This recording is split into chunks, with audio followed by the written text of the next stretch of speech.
Welcome to Technically Zen, a GovCIO media and research podcast where chaos meets clarity. Take a breath, lean in, and let's find your Zen. Welcome back to another episode of Technically Zen with Jojo D, the Chaos Guru. Today we have a very special guest, Avni Desai, who's a director at CGI. She brings a thoughtful blend of leadership, strategic insight, and a people-centered approach to her work. Outside of her career, Avni is passionate about wellness and holistic living, with deep interest in yoga, Reiki, and alternative medicines. I am so excited to hear from her. She is also a devoted mother of 2 young children under the age of 10, balancing her professional commitments with a nurturing, intentional approach to family life. Welcome on the show, Avni. Thank you. Thank you so much for having me. You guys are in for a true delight today. Avni caught my eye at a recent event where she was talking about how she was a clinical practitioner, and then she kind of shifted over to IT, which is really rare to see. So I was really excited to have her on the show today. But let's jump right into our first question. So as Avni and I were talking, we noticed and observed that the system in general isn't really built for today's families, especially our school systems. So Avni, you had mentioned that as a working mom in Loudoun County, you felt that school schedules are still defined or designed for a different era, one where a parent is always home. So how has that reality impacted you and your family, both logistically and emotionally? It has been tough. So I think first off to say that there are, programs that are after school programs where you do have to be very competitive and sign up for those. It's literally like a lottery and the first come, first serve basis. So you either get in or you don't. But interestingly, when I've talked to, let's say, a neighbor or a friend, they've always been IT background. So they've always said, hey, between the schedules of me and my spouse or significant other, we've always been able to be the ones to get the child at the bus, have them take a snack or something while the other one kind of hops in and does the meetings and everything else. And they back up each other. Now, that's great for the folks who can do that. It's never been possible for somebody like me and my spouse because, he works a government job. I'm kind of in this realm as well. But it's been tough because we really heavily on the CASA program, as it's called, the After School Activities Program. And it's a very competitive process, but I'm very glad it's there because it does have a full breadth of extracurricular activities, outside play and art and hobby stuff like that. But it gives the child something different to do rather than just being boxed up at home and not getting enough sunshine or play or what have you.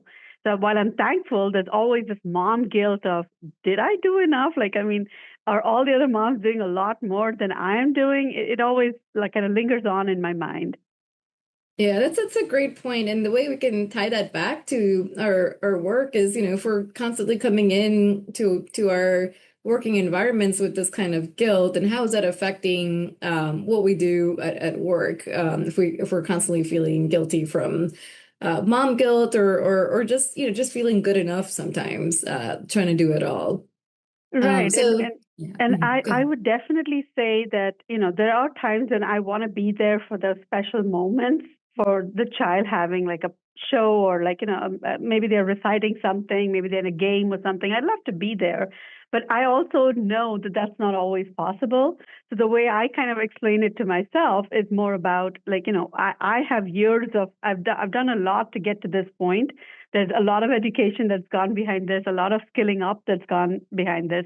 So I have to do justice and kind of set the right example because they may not have a career or a future which is different than mine. They may be more involved and more kind of career focused than even I am. And that's a starting point for them to see, because what children see, they imbibe and they learn that. And that's how, research has shown that children with working mothers tend to do better in the workforce than folks who don't have, a working mom. So that's always been the situation. Yeah, that mom guilt is real. I know when I look at all of these emails from the school, like you could volunteer for art enrichment, you could volunteer for this party and that party, and this half a day and these field trips, and especially when you have multiple children like you do, it's hard to figure out, okay, well, which ones can I go to? I don't want to go to one child's event and then not go to something else for another child. And, they're all you're being watched 24/7, which is hard to handle sometimes. But you've also talked about the not just what happens in school, but what happens after school for our children. And there's this expectation that kids just go from a full day of school straight into aftercare, or they just come home. Either way, and most parents feel like that their kids are exhausted, and maybe that also contributes to behavior problems, or you feel like they're just not listening, but maybe at the end of the day they just need a break and not have yet another person kind of tell them what to do, or feel like they don't have any sense of freedom or power. So from your perspective, as both as a clinician and as a mother, what is that kind of process, environment, and just overload of things to do in a day, to doing to their nervous system and overall well-being? Absolutely. I think the biggest problem with at least where the school start is, and we've kind of alluded to that in various surveys that have been sent to us, like why is the school for the youngest one starting at like 7:30? It's too early to start the day for a very, the first time you're going into school is kind of that patch when kind of, you're just out of kindergarten, out of a Montessori kind of, it's school may have started early for you, but even in a Montessori, you have that till the 8 or 9 o'clock. You have somebody kind of gradually taking you through that process where you're not even learning much. It's just play and activity until that 9 o'clock hits and you're actually beginning to learn something. From that, they're thrust into this whole environment where like they're trying to climb a school bus at like 7 or 4 in the morning. And you're like, okay, well, how is this child going to even get to class the way how sleepy they are, how tired they are? They haven't had a good night's rest. A lot of these things are still in flux, right? At that age, their sleep schedules are still developing. They don't know how much they've eaten or it's not enough, and they wake up for a second meal and I'm still hungry kind of a thing at 10:30, 11. So all of that you have to factor in. But as a parent, I do feel like when I see my child, regardless of whether it's at the 2:20 time or if they come back at 5:30, they're exhausted. They're so Mhm. overwhelmed because their nervous system has actually, you know, kind of been calling out for help and saying, I need to be reset right now, here in the moment, or I'm going to throw a tantrum. And as parents, in the beginning, I mean, you can be as trained as you want, but when I first saw that, I was like, why is my child behaving like this? As opposed to, what is the core of this problem? What's the root of this problem? But Mhm. until I reset my own nervous system, and until I came from a baseline calm, a very parasympathetic kind of how do I reset it to a place where it's not in alert mode all the time, but it's the opposite. It's calm, it's relaxed, it's welcoming.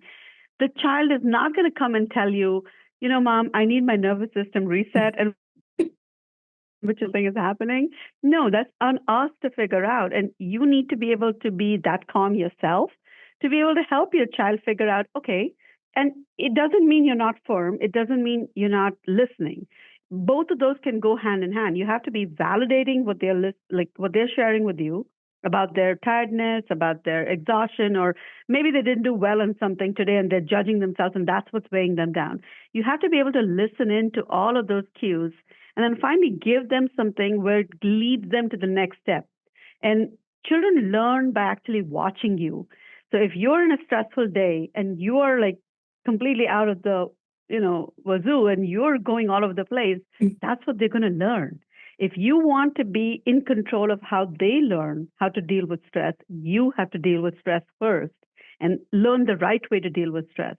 So it doesn't spill over. Yeah, that's such a great point, because I feel like as a working mom myself, you're alert and you're on your A game at work, and then you feel like now you drive home, that that itself can cause some level of stress, especially if you have a long drive and there's traffic, or there's a road rage. So then you get home and, if you have to immediately go do, kid pickups or, school bus pickups or, whatever you have to do to get the children back home, I feel like unless you do take that moment to reset yourself, like you're saying, to calm yourself down and not feel like you have to continue being on your A game again. And I think Mhm. what happens when we feel like we have to be on our A game is we go into our masculine identity as women, and we're like, okay, we got to take charge and we got to finish this mission,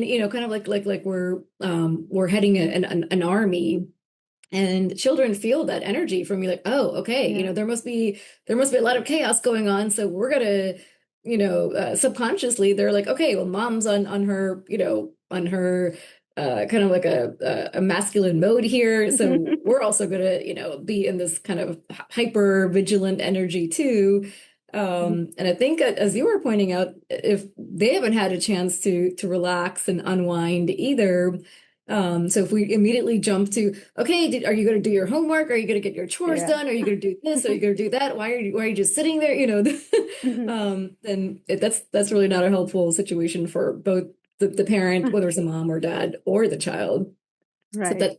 that's a great tip to try to go and unwind and make sure you're in a calm state before you even kind of attend to the kids, so that you can be a better parent for them and give them that source of calmness, so that maybe they feel safe enough to be calm themselves.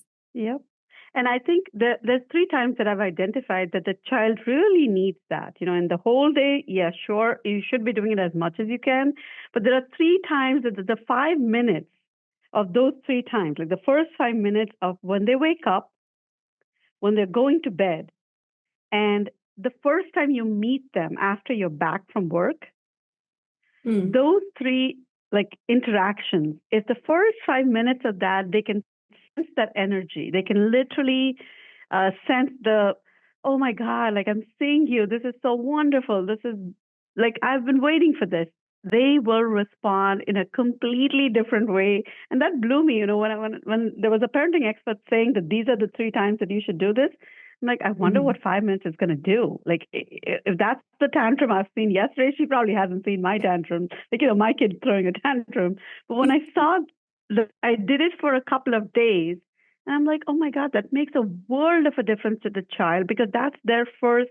When you wake up in the morning, if you kind of, your mom's rubbing your back and like, hey, darling, good morning. It's so good. It's a nice day, and look at the weather out there. Anything that will get that into that space where they feel like, oh my God, I'm looking forward to this, as opposed to, oh my God, not another day. Like it's how you set the tone of the day. So that's how you want to do it for each of those three interactions. So I Wow. feel that's really changed the dynamic for me. And even as I mean, there's times when I'm picking up my kids. Sometimes my spouse picks up my kids, but it's like in the whole thing, when you are actually transitioning from the workspace to the personal space. I call it that. There was elderly lady at my work in a cancer center, and she said, you know what? Every woman needs to learn that there's a switch. Like you literally need to switch off when you switch from that time to the next time, because otherwise your system's going to keep going and the cortisol is going to just keep going, going, going, Yeah. and you're going to be a wreck. If you can't switch off, you won't relax yourself, and neither will you let the others around you relax because they can Yeah. sense that from you. So that's the part. I think that was the most. I think that was the early part of my career when I met her, and she had been my mentor, and she'd given me this awesome tip that I can listen to something which is relaxing as I'm driving back, whether it's Hmm. a podcast, whether it's some music that I like. I can pick and decide how do I phase it and step it down from that A game energy to that, let's ease this out and let's be comfortable in our own shoes kind of a thing. So.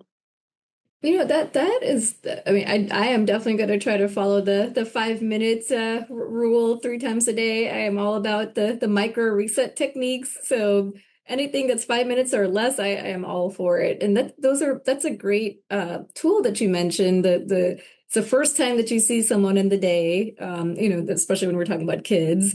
And then, the next time you see them after a long period of time, 8 hours or whatever number of hours you have that break, and then before they go to bed, so basically what you're saying is that you're providing them that feeling of being loved, being wanted, being valued, and just being heard and seen. So you're not just in you don't just wake up, do your thing, get ready for yourself, and you're already in your A game thinking about what to do at work. And then you're just kind of rushing them along. All right, everyone get ready and eat your breakfast and do your thing, and not really looking at them as individual people that that need to be cherished and valued and loved. Like that's really amazing. I'm definitely going to follow those tips. Could we go, if you don't mind, going a little bit, you mentioned women having the need to kind of turn themselves off. Are there any tools or mindset or energy tools that you would recommend where you can easily do that in that moment of time? Like, let's say if you didn't have uh, a calming drive home, like maybe because a lot of us are also on work calls as we're driving home. Yeah. So, and then we're on the work calls and we, get to the bus stop, pick up the kids, bring them back home, and then maybe that's really the first time we've had to, just not be on calls. But then I found myself a lot of times feeling like, okay, well, I can't really turn anything off because I need to be, vigilant and aware, and in case something happens with the kids or if they act up, like I can't, be calm. Yeah, that's a common, actually, that's a very common response. Because being a mom is actually masculine energy, if you didn't know that, because it's not actually tapping into a feminine and saying the nurturing part comes out in parts of it. But when when the male is not present, whether it's an animal or whether it's humans, you're actually the provider, the caretaker, and everything that gives them the security that I'm here for you if something were to happen, right? So it's natural. Right. Well, that is a very natural process. How we tune into the second part of let's be calm and let's handle this, the way they want to see us. And the reason we do that is because their nervous system is in tune with ours. We don't do it naturally. And if you see that, I've noticed this, like, for example, if you breathe a certain way, your child's breathing will turn to your breathing, like the way you're breathing will become in sync with your child, especially for kids who are younger than 7. In that process, they are actually aligning with your system, your nervous system, and wanting to be at that same wavelength. So if they have to step up to an A alpha energy and be hyped up, they don't like it. They are really challenged by that. So what I try to do is a very simple technique that I could do even while I'm driving. I take a deep breath in, I hold the breath, and then I release it, keeping in mind, it can, people give you those counts like 4, 6, 6 or what have you. I actually do. If I'm counting, then I can't focus on the road. So what I try to just normally do is my exhale has to be longer than my inhale, and the in between can be just a little bit of space, just to create a gap between the inhale and the exhale. If your exhale is longer than the inhale, it will automatically set your entire body in what is called a parasympathetic response, and that really diffuses all of that cortisol that's been building up the whole day, because it's intended to kind of be like, go, let's get this going kind of an action. That's the hormone that's doing that. We want to dissipate that, and just that breathing will do it. If you're actually in a sitting space and you want to just calm down, you can actually identify like 5 things that you can touch, which are of different texture. Or if you're listening to something, you can hear 2 or 3 different kinds of sounds and identify with that. You will notice that your mind immediately has now been given another task to do. but that leads to actual activation of the systems which calm your body. So there are those three, techniques where if you don't, it could even be a smell, for example. You're trying to smell something that's, Mhm.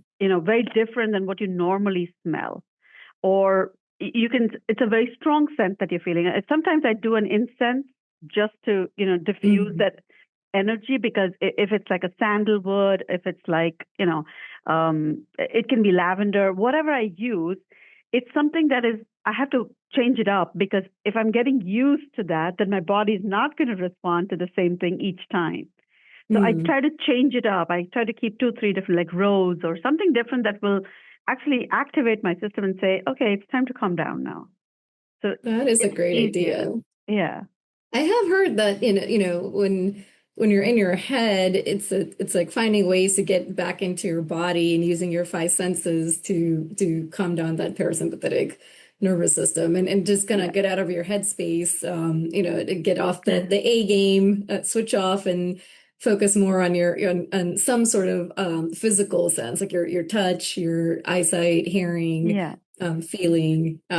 That's great. Do you also teach these tools to your kids as well, or is that I something that only? do. I do. Like if let's say my daughter sometimes is like, she's like, can I do this with you? Or can I do that with you? Like, especially when I'm doing yoga, she will come right by in the middle of a pose and say, I could do it too. And she will actually do it way better than me, because the flexibility of a younger body, obviously, Right, but right. instead of getting upset at that, I actually encourage it, because I'm like, you want to do it? Let's do it together. And then we make a plan. We're like, okay, do you think you can wake up at 5:30 tomorrow morning, and we'll do it together? And that's kind of what she was wanting all along. But I Mhm. wouldn't have known that had I not encouraged her to join me. And this started way back. I mean, when I had her, I didn't know all of these techniques. But when I had my second one, um, it came to me that, like, I really need to take care of my health. Now, my second pregnancy was very, very difficult. Mhm. So because of that, I was like, and he was born early. He was in the NICU. There were a lot of things that we need to take care of for him. But he's a healthy, happy, very well developed child, kind of killing all the milestones. But in that process, I learned to take care of me, because as I was doing some of these yoga techniques or the poses and everything else, I would stop and she would ask me, is the pose more important or is the breathing more important? And, Mhm. coming from a child's curiosity, you're thinking like, I go to a yoga class so many times, that how come I've never asked that question? I don't have that pure lens that child is presenting to me. And I learn from my children. I actually Right. feel like, I'm here to unlearn from my children, through the eyes of my children, everything that I have put on as layers. Like, if you see an onion, you've actually Yeah. added all Yeah. those layers, which are unnecessary. You didn't need any of that. And now, if you have a child, it's your way to get back to the original you, like the pure you that was meant to be the way it was meant to be. And you kind of covered it in layers of, like, gloss Yeah. and Yeah. fakeness, which it didn't need to be that way. Right, right. Yeah, I mean, because our society, our parents, and all the different people that told us you have to be a certain way, that we felt like, Yeah. oh, I guess that's the way to be, and or what do I have to do to get there? And we realize like all Correct. of that is just, that most of it, I wouldn't say all of it, but most of it is not true to who you are, deep down inside. And yeah, this really goes into one of the questions we had today, is you bring such a unique blend of technology, clinical experience, and I know you do a lot of alternative modalities, like you mentioned, yoga, Reiki, somatic practices, and energy healing.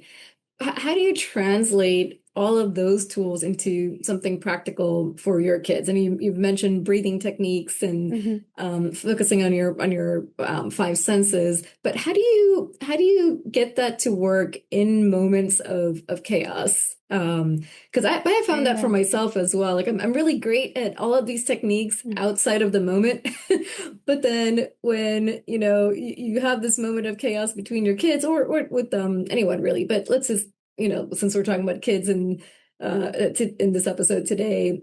When you're in that moment of frustration or Mhm. crisis, how do you remember to hone in on those tools at that moment? Right. So I think for me, I used to think that it needs to happen in that moment, as most people do, right? Like you're thinking, okay, when there's a tantrum, I will use this tool. When there's a meltdown, that's what I'm going to do. It's actually more about how do you prevent those from even happening?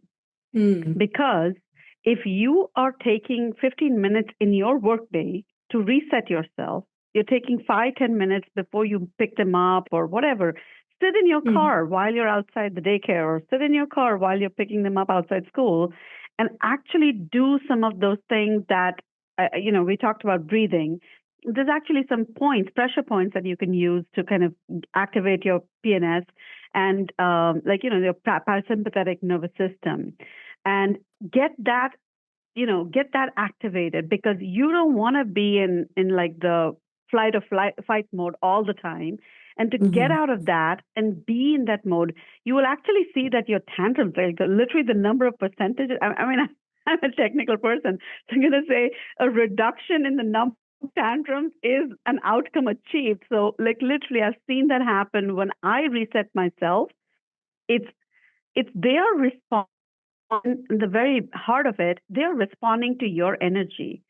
And mhm, they don't have the skills for the emotional regulation that we have. We have to teach them those skills. If we don't have the skills ourselves, we can't teach them that. So mhm, take that 5 minute break in the middle of the day when you're done with lunch, or go take a walk, or go just calm yourself down in the middle of the day so that it's not building up for the whole day. You're giving yourself those micro breaks. And at the end of the day, before you step into that mom role again, I think it's most important for me to reframe in my head what do I want to achieve out of this evening? Like is the connection is above everything else. mhm. Whether that homework happens today, an hour later, an hour earlier, is not going to make or break the day. But how I relate to my child in that evening is going to set the tone for you know, every interaction I have with her in the future, because she's going to say, well, that's how I do it. She's Mhm. going to learn. eh, it's inherent to the way that it's kind of subconscious, the way they're picking that up. Right. So if you set it, then you're not responding in a way where, like, I'll give you an example. Your child is like, no, I don't want to do this. And you never will get to the why if you act like, what do you mean you don't want to do this? We just talked about this. We talked about it in the morning. We had a discussion. You said you do your homework right after this. If you approach it that way, Mhm, more time will be lost and that connection will be severed. At some point, you're going to be like a nag, and mhm, you're going to break that connection again. You'll have to spend time re-establishing that connection, that bond all over again. You rather want to come from a space which says, okay, let's do something else for a couple of minutes. Let's reset and do something else. Like, do you want to help me chop up these vegetables? Do you want to just get a glass of water and sit down and talk about your day? Or how do you see us spending time with each other that's kind of fun, and for the next 15, 20 minutes I can just completely pay attention to you. I think that mhm, resets the child, in the child mind. You're thinking, if somebody said that to me, even as an adult, I would feel so valued. And that's mhm, the core value. You wanna help them feel that you are the priority in that time. It doesn't matter how much time you give them. It's the quality of the time you're mhm. giving them. So that's what I would focus on. That is great. You should really put all of your great tools out there for all of our parents, but also just even in adults, because we can bring all of these tools to the work environment as well. Because most of the time, people just want to be seen, heard, and valued. So all of these concepts are going to apply not just for our children, but also anywhere that we go. But one thing that you've mentioned before, going back to schools, is you've mentioned that, preschools, or a lot of the preschools, especially in our counties in the DC metropolitan area, often emphasize some sort of wellness techniques, either yoga or mindfulness or emotional regulation, and like play-based wellness. But once Yeah. kids enter grade school, they often seem to fade. Do you have any thoughts on why do you think that shift happens, and what do you think we can do to shift that so that we can kind of continue these wellness programs into our grade schools? I think the Montessori, right? Like that's a huge. Most parents today in the preschool market, they all want the Montessori method, and I can see why. But even if it's not Montessori, the amount of money you are paying into a preschool time frame, it is really like they have such a well developed curriculum, and it's kind of based on what the child really early learning years, what they need. But I think Hmm. somewhere along like the time when they get into first grade, by the time they get into first grade, that entire thing is morphed into like, okay, we'll throw in some art, we'll throw in some music, and that's the end of that. There's no like, okay, how are we nurturing the child's development and growth, even though we know that the human brain is going to grow till the age of 16? I think we even research, for example, we are spending all the dollars in early development and Hmm. less money into, for example, like teen years. Why is that? That's the time when addictions happen. That's the time when somebody can get onto a wrong habit, and the neurochemistry is really important. At that time, you'd Right. have to know, well, why is this going on? So, I think even from a research standpoint, not enough is being done about like the research that could be done on older children, and Hmm. seeing like, okay, if you're faced with trauma early in your life, how do we redirect your path so that we can get you on the right track before you turn into an adult? If that were to happen, we would be seeing a lot less of crime, a lot less of addiction, a lot less of unhealthy eating habits, uh, a lot of things. I think it's how the money is being funneled. If you look at the preschool funding, you pay a lot to get a child into preschool. I mean, a normal daycare, and just figuring it out is the biggest task in the DC area, but it's pretty Right. expensive. As you go into the school years, schools don't have enough funding. There's a lack of teachers, and why? Because teachers are not being paid enough. Then everybody wants to Hmm. be the engineer, the doctor, and everything else. Nobody wants to teach anymore. Why? Because you're not getting paid enough. Yeah. I've even heard that teachers are coming from different counties further, down in Virginia to kind of play the role of a teacher in Northern Virginia, but they live about 50 miles away. Imagine Right. that Right. commute, and imagine that it's hard. And then when Yeah. they say that they're understaffed, is it a surprise? I don't think so. Right. So Right. Yeah. that needs to change somewhere if we want good education for our kids.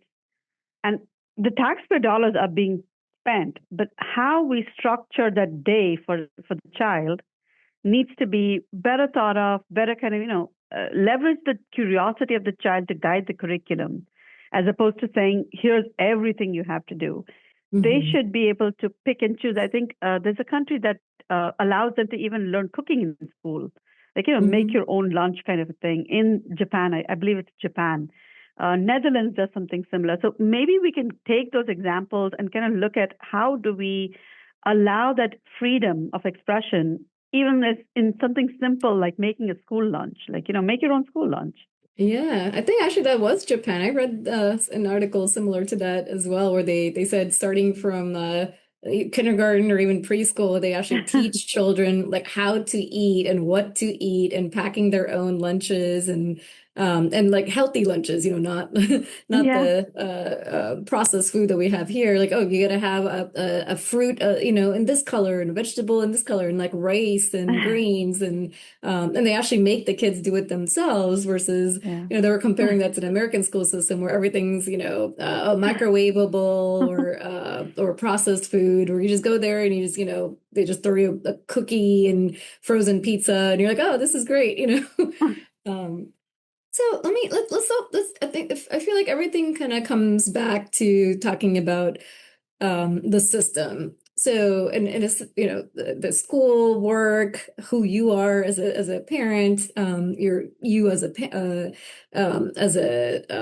employee or a manager at work, everything kind of comes down to one system. So if you could do anything to redesign just one part of the system, whether it's school, whether it's work, parenting expectations, or something to better support working families, what would you change first?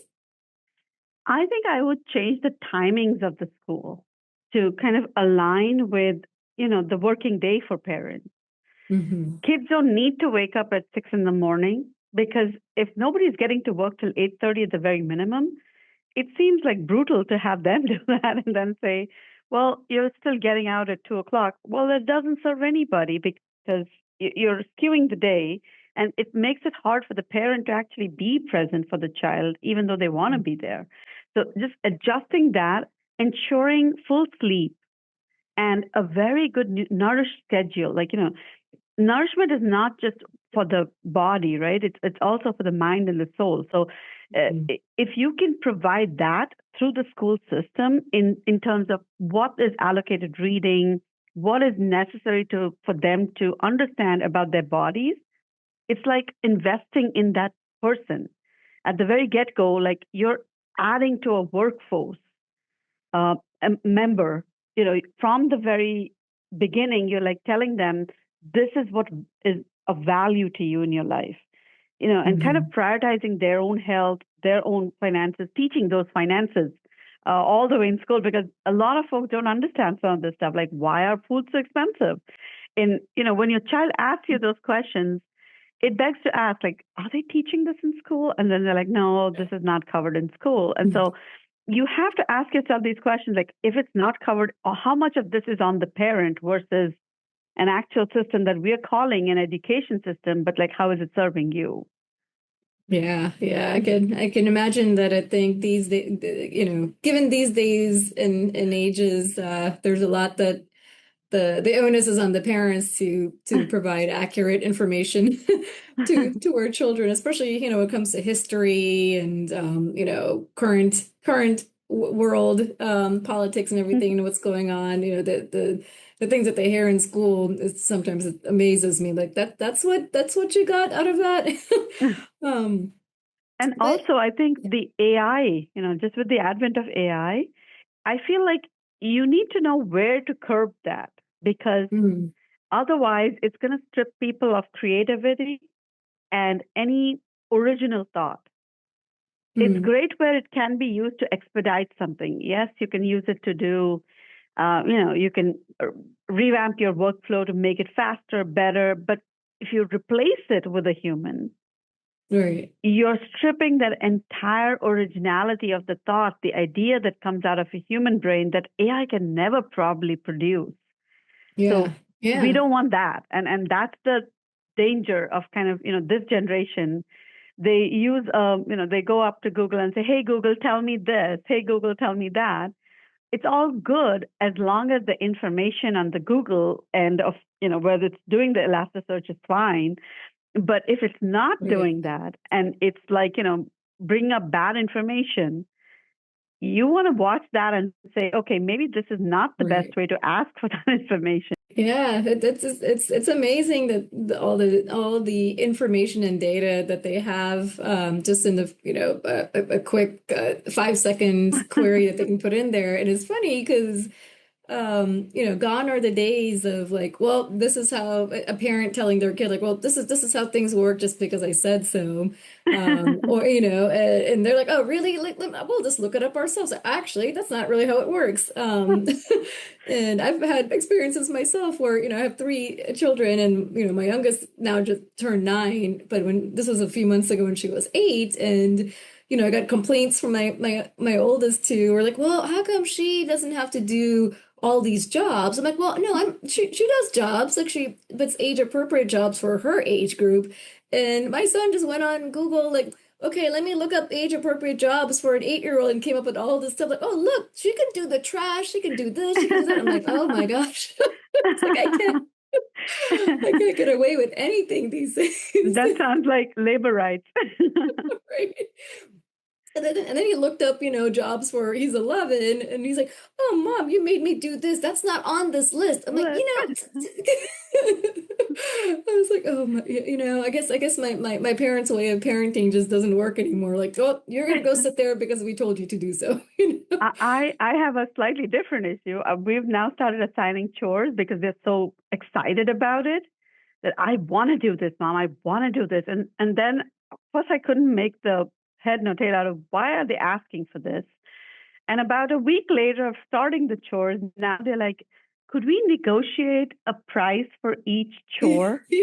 And so you're like, okay, so I didn't see that coming, but it was Oh always yeah, in the yeah. cards, The allowance system. Yep, Yeah. yep. That it to tie it back to our work environments, I felt like one of the tools that I've used is, some kids really appreciate the allowance. Some kids Mm-hmm. appreciate more gadget times Mm-hmm. versus allowance. Like, my 8-year-old has accumulated, I think, over $500 now just on allowance money, but it's because she she wants to kind of save it up and just buy something, Yeah. bigger one day versus my older two. You give them allowance, like they'll use it like the next day. Even when you try to Right. teach them the art of saving and, you might want to put it in some sort Mm-hmm. of investment, like, no, we're good. We just want to use our Spend it $20 and go to today. Starbucks.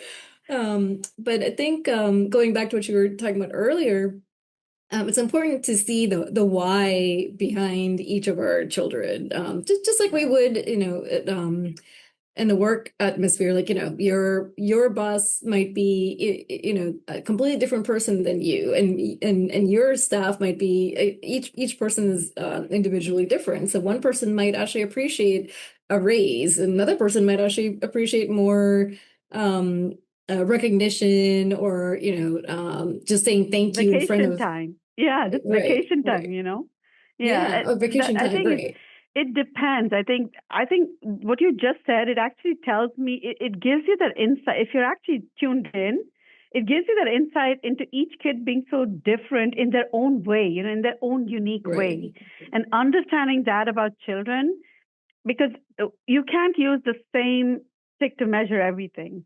right, That's the part right. that's different and that's challenging for those who have more than one child. You can't just say, okay, well, but she wanted it that way, so he must want it that way. If I did that, there'd be absolutely chaos in my house because there's, Yeah. like you said, he my younger one is like, can I just run this Minecraft game that I'm looking for? That's what Hmm. he wants. Whereas the older one is like, I want to buy something with this money and I'm saving up for like a very big thing. It's the same, but it's actually teaching us about how they need to be, I guess, reinforced with different things. Hmm. Like some may be Right. like the financial planners already, whereas the other ones are like, well, I don't know what this is all about, and it makes me nervous. Let me just spend it away so that I don't have to worry about it. If that Yeah. is the case, then we at least know ahead of time, like, okay, this kid will need a little bit more kind of one-on-one sessions on how do you do this? What is financial literacy? What is it looking like for you? Going forward, how they Right. shape and what decisions they make with that is going to be important. Yeah. Yes. Well, Avni, it's been my pleasure having you on the show today. I've gotten so much great insight and tools that I'm going to go and deploy in my home setting, and we'll be a completely different person. They're going to wonder what hit them until they hear your podcast. But let's leave the audience with our last question of the day. I always like to ask my guests if you could give our audience just one wellness tool or practice that they can say, or they can use to stay technically zen in all the chaos of the world. What would that be?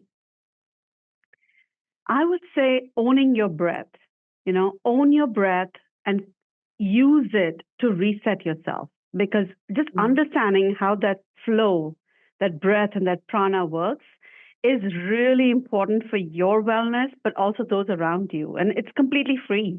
Like you're Mhm. not getting prescriptions for it. There's no money you need to spend. You don't need permission for anybody to do it. Your doctor doesn't need to write it down. Nothing. And it's all in your control. And there's this poet, Rumi, who says, you're the sky and everything else is just the clouds. So I'll leave your audience with that, because it's a very profound statement that you just literally you are the sky, and everything else is just something happening in that sky.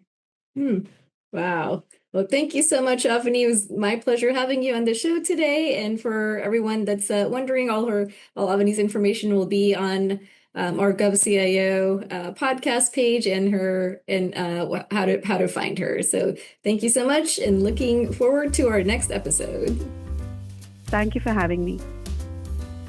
Technically Zen is a GovCIO media and research podcast hosted by me, Jojo D, a technology and cyber executive, author, coach, wellness expert, dance director, and mom of 3, exploring the human side of technology, leadership, and wellness in an increasingly complex world. To explore my books, coaching, speaking, and advisory work, please visit jyotidugar.com. For more episodes, please visit govciomedia.com. And remember, there is wisdom in the chaos. Let the chaos teach you. Lead with presence. And until next time, stay technically Zen.